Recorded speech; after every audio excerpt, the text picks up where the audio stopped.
तो ये आप ध्यान दीजिएगा कि आपका एससीबी के लिए सबसे ज्यादा 250 सीट्स, बरहमपुर के लिए 250, एज वेल एज बुर्ला के लिए 200। ये एक गवर्नमेंट का कोऑर्डिनेटेड प्रोसेस है जिसके थ्रू की आपका सारे मेडिकल कॉलेजेस के लिए सीट अलॉटमेंट होता है। डिफरेंट क्या क्या कट ऑफ्स रहेंगे इसके बारे में अगर हम बात करें बेटा। हेलो बच्चों, कैसे हो आप सब? उम्मीद करते हैं बहुत ही बढ़िया होंगे। रीनीट एग्जाम के बाद एनटीए ने अपना आंसर की रिलीज कर दिया है, उसके अकॉर्डिंग आपने अपना स्कोर जो है वो कैलकुलेट कर लिया होगा। और अभी सबसे इंपॉर्टेंटली आपके मन में एक सवाल होगा कि आगे जो हमारा नीट का काउंसलिंग होने वाला है गवर्नमेंट मेडिकल कॉलेजेस के लिए वो कैसे होगा, उसके साथ साथ all India Kota and state quota में क्या क्या आपका जो है जो कट ऑफ है वो जाने वाला है। आपको जैसे पता होगा इस साल का जो रीनीट का एग्जाम है वो kind of moderate to high standard था, बच्चों ने अच्छा परफॉर्म किया है। फिर भी अभी जैसे हम लोग देख रहे हैं ऑल इंडिया लेवल के रिजल्ट्स, उसके बेसिस पे हम एक जो कट ऑफ है वो प्रेडिक्ट कर सकते हैं। लेकिन बेटा ये आप ध्यान देना, इसमें हम जो भी डाटा देंगे वो एक कैलकुलेटेड डाटा है, ये कोई ऑफिशियल और ऐसा कोई ओरिजिनल डाटा नहीं है जिसको आप लेके ये सोच सकते हाँ यही जाएगा। ये एक लगभग कैलकुलेशन है जो कि प्रीवियस ईयर्स के कट ऑफ के बेसिस पे डिजाइन किया गया है। बाकी कैसा प्रोसेस होता है, क्या चीज होता है, हम इस वीडियो में आगे देखेंगे। तो सबसे पहले बेटा हम देखेंगे कि इसमें काउंसलिंग क्या होता है बेसिकली। तो ये एक गवर्नमेंट का कोऑर्डिनेटेड प्रोसेस है जिसके थ्रू की आपका सारे मेडिकल कॉलेजेस के लिए सीट अलॉटमेंट होता है। इसमें आपका सारे government and top medical colleges participate करते हैं। आप उसके लिए अपना फॉर्म जो है वो फिलअप करते हैं, चॉइस लॉक करते हैं। उसके बाद आप डिफरेंट कॉलेजेस के लिए सीट जो है वो अप्लाई करते हैं। आपके रैंक और मेरिट के बेसिस पे उस जगह आपका सिलेक्शन होता है, फिर आप एडमिशन करके अपने एमबीबीएस की कैरियर को शुरुआत करते हैं। दूसरा चीज सबसे महल ये चीज है कि क्यों इंपॉर्टेंट है। रैंक रख लेने से आपको सीट मिल जाएगा ऐसा कोई श्योरिटी नहीं है, आपको काउंसलिंग में पार्ट लेना पड़ेगा, सही चॉइस आपको देना पड़ेगा कौन से कॉलेज में आप एडमिशन लेना चाहते हैं। उसके साथ साथ ये आप ध्यान दीजिएगा, इंडिया में जितने सारे central government funded medical institutions हैं उसमें सारी के सारे सीट्स ऑल इंडिया लेवल के बच्चों के लिए होता है। उसके अलावा हर स्टेट में जितना सारा गवर्नमेंट मेडिकल कॉलेजेस है उसमें 15% सीट आपके ऑल इंडिया कोटा के लिए और 85% सीट्स स्टेट की डोमिसाइल बच्चों के लिए होता है। तो ये आप ध्यान दीजिएगा, यानी आप किसी भी जगह 15% सीट यानी ऑल इंडिया कोटा में आप अप्लाई कर सकते हो। उसमें स्टेट के मेडिकल कॉलेजेस का 15% और सेंट्रलाइज्ड सारे मेडिकल कॉलेजेस का 100% सीट एप्लीकेबल है। और ये पूरा का पूरा नीट रैंक के बेसिस पे होता है।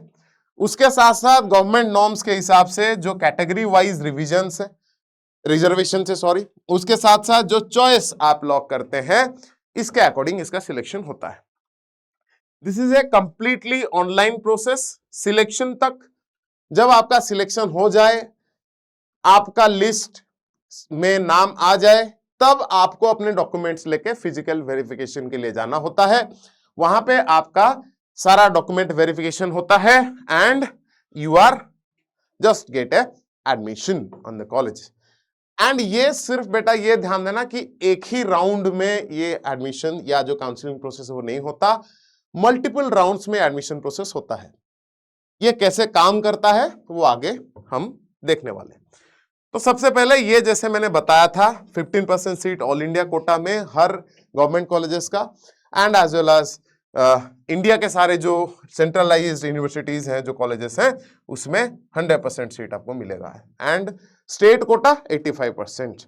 अब जो ऑल इंडिया कोटा है, इसके लिए एक बोर्ड है जो कि है मेडिकल काउंसलिंग कमिटी, एमसीसी, इनके द्वारा काउंसलिंग किया जाएगा और इसमें ऑल स्टेट्स के सारे स्टूडेंट्स के लिए ये चीज ओपन है और नीट के रैंक के बेसिस पे इसका सिलेक्शन होता है और ये आपको ऑल इंडिया बच्चों के साथ कंपीट करना पड़ेगा।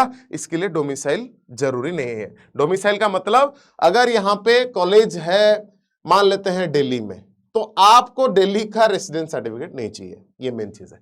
नेक्स्ट, जो स्टेट कोटा है बेटा, ये आपका ओडिशा के जो ओजेई है उसके थ्रू काउंसलिंग होता है। ये सिर्फ ओडिशा के बच्चों के लिए है। ओडिशा गवर्नमेंट कॉलेजेस में 85% सीट इसमें आता है और ये जो मेरिट है वो ओडिशा डोमिसाइल सर्टिफिकेट होल्डर्स जितने बच्चे हैं उनके रैंक के हिसाब से डिसाइड होता है, ये आपको ध्यान देना है। तो इसमें डिफरेंट कैटेगरी रिजर्वेशंस भी हैं और इसके लिए सबसे important Aadhaar card as well as your domicile proof यानी रेसिडेंट सर्टिफिकेट आपको जरूरत पड़ेगा अगर आप स्टेट कोटा में अप्लाई करना चाहते हैं। कोई भी बच्चा किसी भी स्टेट हो वो अपने स्टेट में ये कोटा में अप्लाई कर सकता है। उसके बाद डिफरेंट क्या क्या कट ऑफ्स रहेंगे इसके बारे में अगर हम बात करें बेटा, ये थोड़ा सा जो वैल्यूज है ये आप ध्यान दीजिए। ये स्टार मार्क इसीलिए है because it is a calculated cut off, government declared cut off नहीं है। ये तब आपको पता चलेगा जब आपका काउंसलिंग प्रोसेस होगा। ये एक लगभग अजम्पशन है, इसको आप मान के चलिए। तो आपका लगभग जो कट ऑफ था 2024 में वो 605 से लेके 640 तक था, जो 2025 में थोड़ा घटा क्योंकि आपका टेस्ट जो है वो बहुत अच्छा था। उसके बाद इस बार हम जनरल के लिए एक्सपेक्ट कर रहे हैं 545 प्लस और माइनस 10 के आसपास। ये ऑल इंडिया लेवल के लिए हम बेटा बता रहे हैं, लेकिन ये स्टेट वाइज भी वेरी करता है क्योंकि अगर 85% आपका स्टेट कोटा है उसी के हिसाब से स्टेट में कितना बच्चा क्वालिफाई किया है उसी हिसाब से ये जो कट ऑफ है वो गिर सकता है या बढ़ सकता है। That depends on completely state specific चीज। ओबीसी में हम एक्सपेक्ट कर रहे हैं 540 के आसपास प्लस माइनस 10। एससी कैटेगरी के लिए हम एक्सपेक्ट कर रहे हैं 460 प्लस माइनस 10। एससी के बाद एसटी में एक्सपेक्ट कर रहे हैं हम 450 प्लस माइनस 10 एंड बाकी जो और एक कैटेगरी है दैट इज फिजिकली हैंडीकैप्ड, उसका डिफरेंट टाइम में अलग अलग जगह जो अलग अलग कैटेगरीज है उसका फिजिकल हैंडीकैप्ड पर्सन्स का, उनके हिसाब से ये चीज होने वाला है। नेक्स्ट हम देखेंगे हमारे क्या क्या डिफरेंट मेडिकल कॉलेजेस हैं उड़ीसा में। बहुत सारे मेडिकल कॉलेजेस, लगभग 15। लास्ट ईयर बेटा हमारा 2 मेडिकल कॉलेजेस ओपन हुए थे। सबसे पुराना हमारा एससीबी है, एमकेसीजी है, भीमसार बुर्ला है, एम्स भुवनेश्वर है जो ऑल इंडिया कोटा के लिए एप्लीकेबल है, रघुनाथ मुर्मू मेडिकल कॉलेज बारिपदा में है, SLN Koraput, Jagannath medical college Puri, FM medical college Baleshwar, Bhimabhoi medical college Balangir, government medical college Sundargarh, Keonjhar, Bhawanipatna, Jajpur. उसके बाद गवर्नमेंट मेडिकल कॉलेज फुलबानी जो लास्ट ईयर ओपन हुआ था। उसके बाद आपका पवित्र मोहन मेडिकल कॉलेज जो कि तालचेरनगुल में ओपन हुआ है। ये इनका सीट मैट्रिक्स है। तो ये आप ध्यान दीजिएगा कि आपका एससीबी के लिए सबसे ज्यादा 250 सीट्स, बरहमपुर के लिए 250, एज वेल एज बुर्ला के लिए 200, एम्स के लिए 125, बारिपदा के लिए 125, कोरापुट में 125, पुरी 100, बालेश्वर 100, बलांगीर 100, सुंदरगढ़ 100, केउंझर के लिए 100, भवानीपाटना के लिए 100, जाजपुर के लिए 50, फुलबानी के लिए 100 एंड तालचेर के लिए 100। तो ये डिफरेंट सीट नंबर्स हैं। अब लगभग उसी हिसाब से इस जितने सीट्स हैं इसमें से 15% सीट्स बेटा ऑल इंडिया कोटा के लिए चले जाएंगे, बाकी 85% सीट्स ओडिशा के बच्चों के लिए होगा। और ये कुछ प्राइवेट मेडिकल कॉलेजेस भी हैं जो टॉप में हम लोग गिनते हैं, जैसे Kalinga institute of medical sciences KIMS हो गया, उसके साथ साथ सम हॉस्टल हो गया, hitech medical college Bhubaneswar and Rourkela हो गया, ड्रीम्स कटक हो गया। ये कुछ गिने चुने प्राइवेट मेडिकल कॉलेजेस हैं जिसमें की सीट मैट्रिक्स आप देख सकते हैं 250, 250, 150 एंड 150। उसके बाद ये डिफरेंट कट ऑफ्स हैं जो हम एक्सपेक्ट कर रहे हैं। बेसिकली डिफरेंट एम्स के लिए भुवनेश्वर में एक्सपेक्ट कर रहे हैं कि 622 प्लस जा सकता है, ओबीसी के लिए 600 प्लस, एससी के लिए 577, एसटी के लिए 555, एम रायपुर में उसी हिसाब से 610, एम्स पटना के लिए 602, कल्याणी के लिए 600 प्लस जाएगा, देवघर के लिए 567 जा सकता है, इसके लिए रायबरेली के लिए 589 प्लस जा सकता है। सो डिफरेंट आपका एक्सपेक्टेड कट ऑफ्स है अच्छे अच्छे कॉलेजेस का, ठीक है। और अगर हम ओडिशा के लगभग बात करें, ये सबसे इंपॉर्टेंट है, जो ओडिशा डोमिसाइल, ये बेटा डोमिसाइल वाला है, जो आपका इंडिविजुअल स्टेट कोटा की हम बात करेंगे, तो इसमें ओडिशा में एक्सपेक्ट कर रहे हैं बेटा 540 से लेके 555 तक हमारा जनरल कट ऑफ जा सकता है। ओबीसी में 530 से 545, ईडब्ल्यूएस के लिए थोड़ा सा 535 से 550, और उसके बाद एससी 485 से 505, एसटी के लिए 465 से 490। तो ये लगभग आपका उड़ीसा का है। बाकी स्टेट्स का यहाँ पे थोड़ा सा हमने मेंशन किया है जो हमारे कैलकुलेशन के हिसाब से है। वेस्ट बंगाल थोड़ा सा 550 के आसपास जा सकता है, झारखंड में 535, छत्तीसगढ़ में 535, बिहार में 540, आंध्रा में 535। ये बेटा वेरी क्यों कर रहा है? क्योंकि डिफरेंट स्टेट्स के जो स्टूडेंट्स के रैंक है उसी के हिसाब से ये वेरी करता है। उसके बाद देखते हैं बेटा, ये हम कुछ डाटा है जो डिफरेंट ईयर वाइज हम देख सकते हैं कितने बच्चों ने रजिस्टर किया है। इस साल लगभग 22,79,743 बच्चों ने रजिस्टर किया है। कितना अपियर किया? लगभग उतना 10-20 हजार आप प्लस माइनस कर सकते हो, ठीक है। टोटल एमबीबीएस गवर्नमेंट जो सीट्स हैं लगभग 63,683 है, और प्राइवेट सीट जो है 66,000 है। ये बेटा लास्ट ईयर के डाटा के हिसाब से है, क्योंकि हर साल इंडिया में नया गवर्नमेंट मेडिकल कॉलेजेस ओपन होता है। तो जस्ट काउंसलिंग से पहले आपका गवर्नमेंट की तरफ से एक कंप्लीट सीट मैट्रिक्स आता है, उसमें एक्चुअल नंबर ऑफ सीट्स जो है वो हमको पता चलेगा। तो ये लास्ट ईयर का डाटा है लगभग। तो टोटल आप मान सकते हैं पैन इंडिया में 1,29,000 के आसपास प्राइवेट और गवर्नमेंट सीट्स मिला के अवेलेबल है। उसके बाद बेटा डिफरेंट रैंक की अगर बात करें, कितना रैंक हो सकता है। एससीबी में लगभग 700 से लेकर 1500 रैंक तक जनरल अच्छा कैटेगरी जो अच्छा बच्चा है वो चूज करता है। ओबीसी में 3,000-6,000, एससी में 15 to 22,000, एसटी में 30 to 45,000 तक रैंक जाता है। बरहमपुर में थोड़ा सा 2,000 से 4,000 आप एक्सपेक्ट कर सकते हो जनरल में। बुरला में 2,500 से 5,000, बारीपदा में 5,000 to 9,000, और बालेश्वर एंड कटक में आप एक्सपेक्ट कर सकते हो अराउंड 10,000 रैंक। तो ये जो टॉप बच्चा है स्टार्टिंग, मतलब जो लास्ट ईयर के पहला जो सबसे टॉप रैंक वाला बच्चा जिसने एडमिशन लिया है, वो लगभग उसी के हिसाब से डाटाबेस बनाया हुआ है। इस चीज का आप अच्छे से ध्यान रख सकते हैं। और ये बेटा हम आ सकते हैं नेक्स्ट थोड़ा सा काउंसलिंग प्रोसेस जो बहुत इंपॉर्टेंट है। क्या आपको करना चाहिए? 2 डिफरेंट तरीके के काउंसलिंग है। ऑल इंडिया कोटा के लिए एमसीसी कराती है, एंड योर स्टेट कोटा के लिए ओजेई कराता है। उसी के हिसाब से ये हम चेक करेंगे।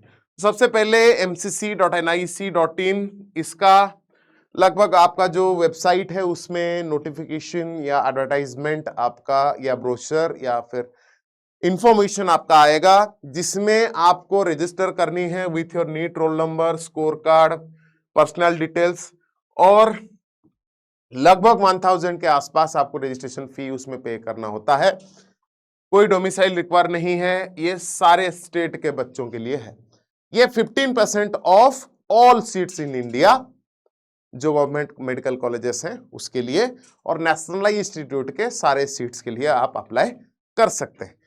उसके बाद कुछ देर बाद ये आपका जो है एप्लीकेशन विंडो रहेगा। After application window choice filling and locking का विंडो आपको आएगा। तो आप क्या करेंगे बेटा, लास्ट ईयर के रैंक्स जो सिलेक्टेड है उस रैंक के हिसाब से आप अपना चॉइस जो है वो लॉक करेंगे। ये बहुत इंपॉर्टेंट हो जाता है बेटा, क्योंकि चॉइस लॉकिंग में अगर हर कोई एम्स दिल्ली डालेगा तो वो इम्पॉसिबल है, या हर कोई एससीबी डालेगा दैट इज ऑल्सो इम्पॉसिबल। तो आप अपने रैंक के हिसाब से चॉइस डालेंगे तो आपको अच्छे से जल्दी सीट मिलने की चांस है।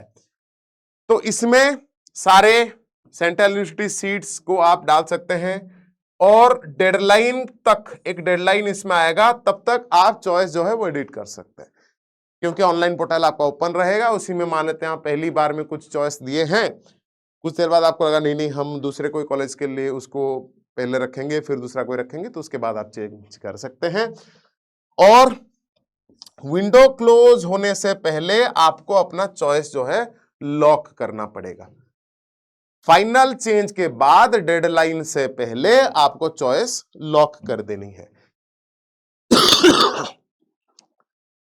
और उसी चॉइस लॉकिंग के हिसाब से आपका जो डिफरेंट बच्चे, जितने बच्चों ने डाला होगा ऑल इंडिया कोटा के लिए, उसी के अकॉर्डिंग आपका सिलेक्शन लिस्ट जो है राउंड 1 में सीट अलॉटमेंट होता है। तो ये पर्सनल नहीं, directly computer algorithm based seat allotment होता है, जिसमें कोई इंसान इन्वॉल्व नहीं रहता। ऑटोमेटिकली ये चीज सर्वर के द्वारा किया जाता है, जिसमें all India rank, category and choice order, इसी के हिसाब से रिजल्ट आता है। और एक डेट के बाद एमसीसी के वेबसाइट में ही आपको रिजल्ट पब्लिश होता हुआ दिखेगा। उसके बाद आपको जिस भी कॉलेज में आपका एडमिशन हुआ होगा, उसी हिसाब से आपको एडमिशन फी पे करनी है और अपने कॉलेज में जाके डेडलाइन के अंदर रिपोर्ट कर देनी है। अगर आपको लगता है, ये पहला देखिए, मान लेते हैं आपका राउंड 1 में आपका सिलेक्शन हो गया, आपको मैं एडवाइस करूंगा कि आप जाके पहले एडमिशन कर लीजिए। ये सबसे इंपॉर्टेंट है, एडमिशन करना बहुत इंपॉर्टेंट है। अब अगर एडमिशन आप कर लेंगे, फिर आप राउंड 2 के लिए एलिजिबल रहेंगे। राउंड 2 का मतलब क्या है? कुछ बच्चे अपना हायर कॉलेज या थोड़ा सा अच्छे कॉलेज के लिए राउंड 2 के लिए अप्लाई करते हैं। कुछ सीट्स वैकेंट रह जाती हैं, कुछ में एडमिशन नहीं हो पाती, या कोई कैटेगरी वाइज अगर सीट है वो अगर नहीं भर पाता तो उसको जनरल में कन्वर्ट किया जाता है। तो ये सारे प्रोसेसेस के लिए कुछ सीटें हमारी अपडेट करने के लिए प्रोसेस हमारे पास रहती है।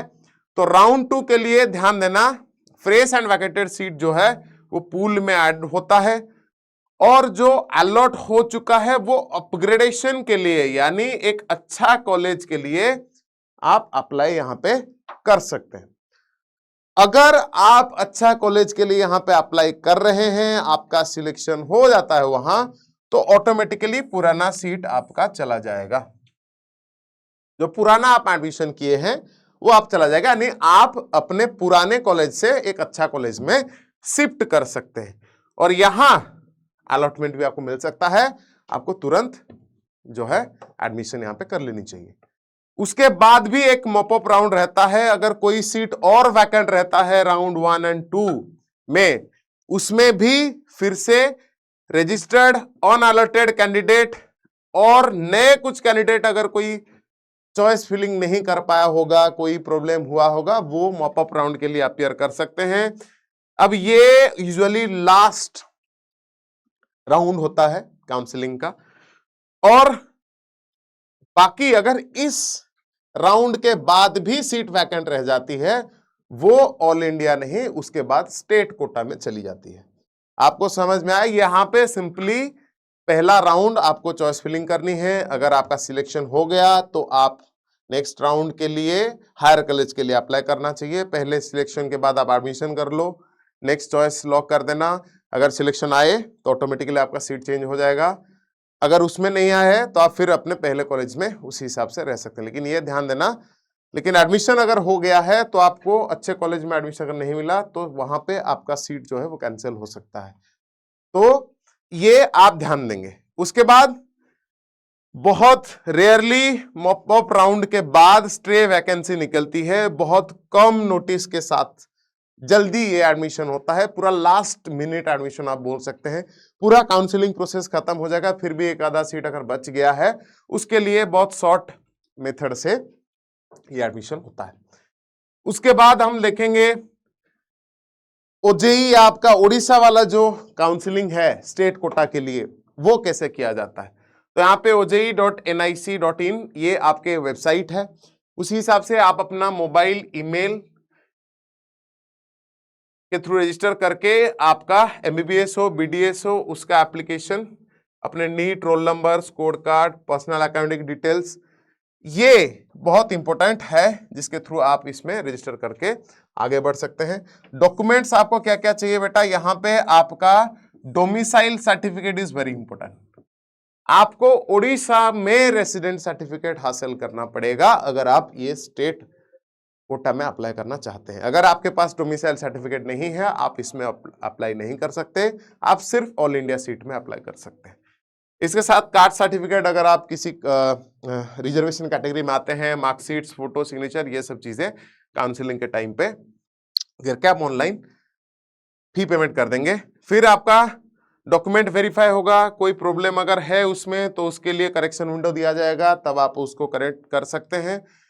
उसके बाद फिर वही चीज रैंक कार्ड, आपका Orissa state merit rank card निकलता है, उसके हिसाब से आपका फिर चॉइस लॉकिंग होता है, जैसे एमसीसी में हमने किया था। तो आप उसी हिसाब से अपना गवर्नमेंट, प्राइवेट और डीम्ड कॉलेज जो है उसके थ्रू आप चॉइस लॉक कर सकते हैं। अगर आप डेडलाइन के टाइम तक चॉइस लॉक नहीं कर सकते तो आपका जो एडमिशन है, जो एप्लीकेशन है वो कैंसिल हो जाएगा। उसके बाद फिर सीट अलॉटमेंट होती है और आप रिपोर्ट करते हैं। यहाँ पे भी डिफरेंट राउंड में ज्यादातर एडमिशन होता है, ठीक है। तो ये जो काउंसलिंग है वो सिमिलर है as kind of MCC. Difference ये है कि यहाँ पे आपको डोमिसाइल सर्टिफिकेट रखना पड़ेगा और ओडिशा का एक अलग से आपको रैंक जो है वो देखने को मिलेगा। इसके बाद क्या है डिफरेंट राउंड देख लेते हैं। राउंड 1 में फ्रेश अलॉटमेंट होता है, यानी यहाँ पे पहला राउंड में जो आपने चॉइस लॉक किया था उसी के हिसाब से ऑर्डर ऑफ प्रेफरेंस में, स्ट्रिक्ट ऑर्डर ऑफ प्रेफरेंस में इसको मिलता है। नंबर ऑफ चॉइस इंपोर्टेंट नहीं है, आपके रैंक के अकॉर्डिंग, आपके चॉइस के अकॉर्डिंग आपको सीट मिलेगा। उसके साथ साथ ये भी कंप्यूटर बेस्ड अलॉटमेंट होता है, ठीक है। कोई मैनुअल इंटरवेंशन नहीं है। अगर आपका सीट मिल जाता है एडमिशन फी पे कर दीजिए और कॉलेज में चले जाइए और नेक्स्ट राउंड के लिए आप चॉइस कर सकते हैं। तो ये ज्यादातर ऑन अलॉटेड कैंडिडेट्स के लिए होता है। अगर कोई यहाँ पे फ्लोट ऑप्शन रखा है इन राउंड 1, यानी राउंड 1 में जो कॉलेज आपका हुआ है उससे अगर आप हायर कॉलेज में जाना चाहते हैं, उसी ऑप्शन को अगर आप टिक रखेंगे तो आप इसके लिए एलिजिबल होंगे। और यहां पे अगर आपका एडमिशन होता है तो पुराना सीट आपका सरेंडर हो जाएगा, जो कि नेक्स्ट राउंड के लिए, फिर नेक्स्ट बच्चों के लिए अवेलेबल हो जाएगा। तो ये surrender quota, newly recognized college, ये सब चीजें यहाँ पे ऐड होगा। ये जनरली लास्ट चांस होता है प्रीफर्ड गवर्नमेंट मेडिकल कॉलेज के लिए। फिर उसके बाद मॉपअप राउंड है, इसमें अगर वैकेंट रहा राउंड 1 और 2 में तब ये आता है, लेकिन ये जरूरी नहीं है कि मॉपअप राउंड किया जाए, क्योंकि ज्यादातर बच्चे अपना चॉइस 1 चॉइस 2 ले लेते हैं। अगर नहीं बचता तो मॉपअप राउंड नहीं होगा, अगर सीट बचता है तो इट विल बी डन। और ये अगर कोई सीट विड्रॉ कर लिया है या एब्सेंट हुआ, एडमिट नहीं किया, ये सब के लिए सीट वैकेंट रह जाता है। तो ये फिजिकल काउंसलिंग डेडिकेटेड सेंटर में ओरिजिनल डॉक्यूमेंट के साथ होता है और अलॉटमेंट एडमिशन सेम डे में जनरली हो जाता है। तो ये डिफरेंट काउंसलिंग का जो स्टेप्स है वो हमने देखा, ठीक है। तो ये की डिफरेंसेस है दोनों के बीच में, ये हमने बता दिया है, ठीक है। यहां ध्यान देना, एमसीसी करवाती है, यहाँ ओजेई करवाती है। ये 50% ऑफ टोटल इंडियन सीट्स होगा, 85% ऑफ टोटल उड़ीसा सीट्स होगा। ऑल इंडिया कैटेगरी में आपको आना पड़ेगा और यहाँ उड़ीसा का डोमिसाइल मैंडेटरी है, यहाँ पे कोई डोमिसाइल की जरूरत नहीं है। ये नीट ऑल इंडिया रैंक और यहाँ पे उड़ीसा ओजेई स्टेट रैंक के थ्रू आपका एडमिशन होता है। यहाँ पे ईडब्ल्यूएस, एसटी, एससी, ओबीसी ये सब का रिजर्वेशन होता है। यहाँ पे इन्हीं रिजर्वेशन के साथ साथ आपका एसीबीसी जो उड़ीसा का जो रिजर्वेशन है वो यहाँ पे होता है। एमसीसी ये इसका वेबसाइट है, ओजेई का वेबसाइट है। This is national competition. अब ये डिफरेंट क्योंकि स्टेट पूल है उसी हिसाब से होता है। यहाँ पे भी 3 डिफरेंट राउंड्स में R1 R2 मेजर राउंड्स हैं और स्ट्रे वैकेंसी आता है मॉपअप के बाद। यहाँ पे भी R1 R2 और मॉपअप कंडीशनली अगर है तो वो आता है। जनरली ये डेडलाइंस हैं, कुछ एक्सपेक्टेड है, दिस इज नॉट कंफर्म्ड। ये लगभग लास्ट ईयर के रिलेटेड है। तो जून के एंड में तो अभी हो गया है जून लास्ट। जनरली आपका ये जुलाई फर्स्ट वीक तक आ सकता है।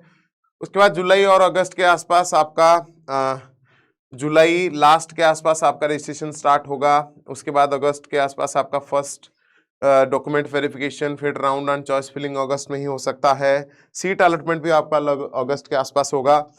राउंड 2 के लिए आपका सितंबर के आसपास, क्योंकि ये सारा काम हो गए लास्ट में अगर कोई बचता है तो मॉपअप राउंड होगा और अक्टूबर नवंबर में आपका सेशन जो है स्टार्ट हो गए। जनरल है लास्ट, लेकिन अभी क्योंकि रीनीट एग्जाम हुआ है तो ये डेडलाइंस थोड़ा थोड़ा आगे खिसक सकती है। लास्ट ईयर का डाटा है। क्या क्या डॉक्यूमेंट्स आपको चाहिए? नीट एडमिट कार्ड चाहिए, स्कोर कार्ड चाहिए, 10th का सर्टिफिकेट, आधार कार्ड। उसके साथ साथ अगर आप डोमिसाइल में स्टेट कोटा में कर सकते हैं तो डोमिसाइल सर्टिफिकेट चाहिए, कास्ट सर्टिफिकेट चाहिए, इनकम सर्टिफिकेट जो ईडब्ल्यूएस सर्टिफिकेट हम बोलते हैं, income and asset certificate. EWS के बच्चों के लिए डिसेबिलिटी सर्टिफिकेट अगर आपके पास है, आप अगर अप्लाई किए हैं, 12th का marksheet, passing certificate, school leaving certificate. अगर गैप ईयर आपके पास है, अगर आप ड्रॉप लिए हैं, कहीं कहीं पे मांगते हैं, जनरली नहीं यूज होता। और पासपोर्ट साइज, काउंसलिंग फी चाहिए, मेडिकल फिटनेस चाहिए और एंटी रैगिंग एफिडेविट चाहिए। तो ये डिफरेंट डिफरेंट डॉक्यूमेंट्स आपको चाहिए at the time of admission. ठीक है, ये इसमें से कुछ चीजें आपको ऑनलाइन अपलोड करनी होगी, लेकिन जब आपका सीट अलॉटमेंट हो जाता है ये सारा डॉक्यूमेंट जो है आपको लेके जाने पड़ेगी आपके कॉलेजेस में। ठीक है, तो ये मेजरली हमारा ये था। तो लगभग आप मान के चलिए इस साल 540 से लेके 550 के पास आपका जनरल कट ऑफ जा सकता है, लेकिन डिपेंड्स करता है रिजल्ट के बाद, रैंक के बाद हम ये चीज कंफर्म कर सकते हैं और उसी हिसाब से आप आगे अपना चीज ध्यान दीजिएगा। क्या है, आप ये ध्यान दीजिएगा दोनों में, all India Kota and state quota, किसी में भी आप अप्लाई कर सकते हैं, तो दोनों में आप अप्लाई कीजिए बेशक। उसके साथ साथ जितना कॉलेज आपको लगता है, लेकिन इसके पहले थोड़ा सा रिसर्च कर लीजिएगा या अपने टीचर्स, अपने मेंटर से थोड़ा सा बातचीत कर लीजिएगा चॉइस लॉकिंग से पहले, क्योंकि चॉइस लॉकिंग ही बहुत इंपॉर्टेंट हो जाता है। आप किसी हिसाब से कौन से कॉलेज लॉक करते हैं चॉइस में, वो बहुत इंपॉर्टेंट है। ठीक है, अब अगर आप सोचेंगे सारे टॉप कॉलेजेस हम लिस्ट में दे देंगे तो ये थोड़ा सा अच्छा नहीं होगा, क्योंकि अच्छे कॉलेज सब जाना चाहते हैं। अगर आपका मार्क्स थोड़ा सा लोअर लेवल पे है तो आप कोई भी गवर्नमेंट मेडिकल कॉलेज हो जो आपके रेंज में है, आपके रैंक के रेंज में है, उसमें आप अप्लाई कर सकते हैं। उसके साथ साथ ऑल इंडिया कोटा डायरेक्टली आप कैंसिल मत करिए। अगर ऑल इंडिया कोटा आपके पास है तो ये फ्रीज कर लीजिए। अगर आप बेटर स्टेट कोटा आपको मिलता है तब इसको कैंसिल करिए, वरना ऑल इंडिया कोटा में ही आप एडमिशन करके अपना क्लासेस शुरू करिए। कोई भी चॉइसेस ब्लैंक नहीं छोड़िएगा। ठीक है, लोअर रैंक कॉलेज भी अच्छा है अगर आपको कोई सिलेक्शन ना मिले तो कॉलेज में भी लो रैंक हो, लेकिन आपका एमबीबीएस तो कम से कम स्टार्ट हो जाएगा उस स्टेट में, तो आप ध्यान देना कोई भी ऑप्शन जो है वो ब्लैंक मत छोड़िएगा। उसके बाद कोई भी जो नोटिस है वो आप मिस मत करिए। आपका दोनों ओजेई वाला जो साइट है और जो आपका एमसीसी वाला साइट है उसको डेली विजिट करिएगा, और कोई भी रूमर्स या दूसरा बाहर का वेबसाइट विदाउट गवर्नमेंट वेबसाइट जो है उन पे भरोसा मत करिए। कोई भी बाहर का डाटा पे भरोसा मत करिए। आप इन्हीं साइट्स में जो आपको चीजें मिलेंगी उसके ऊपर आप काम करेंगे। और सारे डॉक्यूमेंट्स आप रजिस्ट्रेशन से पहले क्लियर कर लीजिए। डॉक्यूमेंट्स का लिस्ट आपको यहाँ पे मिल जाएगा, आप यहाँ इसको स्क्रीनशॉट भी ले सकते हैं अगर जरूरत पड़ा तो। इस चीज को आप ध्यान में रखेंगे। उसके साथ साथ स्टे वैकेंसी राउंड कब आता है, उसका नोटिफिकेशन कब है, कब करना है, उसके बारे में भी आप ध्यान दीजिए अगर आपका अपने कॉलेज अपग्रेड करना चाहते हैं। अगर आप नहीं करना चाहते, पहला राउंड में अगर सिलेक्शन हो जाता है, not all required for registering the next round, आप आराम से पहला राउंड के साथ भी जा सकते हैं। ठीक है, so all the best for the NEET counselling. कोई भी अगर आपको डाउट्स है, कोई भी क्वेश्चंस है, आप अपने जो कमेंट बॉक्स है पीडब्ल्यू विद्यापीठ ओडिशा उसका यूट्यूब चैनल में आप डाल सकते हैं, हम जरूर उसमें रिप्लाई करेंगे, हम हेल्प करेंगे आपकी। ठीक है, अगर आपको कोई भी चीज में डाउट है, आप विजिट भी कर सकते हैं पीडब्ल्यू विद्यापीठ भुवनेश्वर, जो 2 जगह अवेलेबल है आपका, यहाँ बुद्धेश्वरी कॉलोनी में भुवनेश्वर रेलवे स्टेशन के 6 नंबर प्लेटफॉर्म के साइड हमारा ऑफिस अवेलेबल है। उसके साथ साथ चंद्रशेखरपुर में भी आपका हमारा एक दूसरा ऑफिस है। अगर आपको कोई भी चीज में फिजिकली कोई भी हेल्प चाहिए, we are ready to help you, you just need to contact us. ठीक है, सो मिलते हैं बेटा अगले वीडियो में, and till then be safe and all the best for the counselling.